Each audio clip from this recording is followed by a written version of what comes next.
Mana kompaniyalar bilan ish boshladingiz aytaylik va tizimlashtirishni boshlaysiz. Birinchi nima ish qilasiz?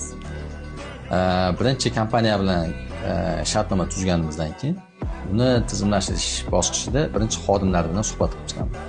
Ya'ni xodimlar bilan suhbat qilish davomida men kompaniyaning muhitini bilib olaman. Xodimlar bilan gaplashish bu chiqib ketgan xodimlar, yangi kirgan xodimlar faqat ro'yxat bo'yicha olaman. Ya'ni 5 ta yangi kirgan xodim, 5 ta chiqib ketgan xodim.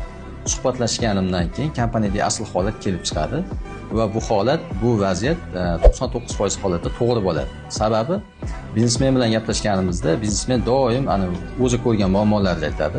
Ya'ni bu xodim bunaqa ishlayapti, bu bo'limi bunaqa natijasiz ishlayapti deydi, lekin xodim bilan kompaniyaning ichiga kirib muhit o'rganib, xodim bilan gaplashganimizda vaziyat umuman teskari aylanib ketadi. Ya'ni aslida muammo biznesmenda o'zidaligi, menejment noto'g'riligi, struktura noto'g'ri ishlayotib turganligidan kelib chiqadi.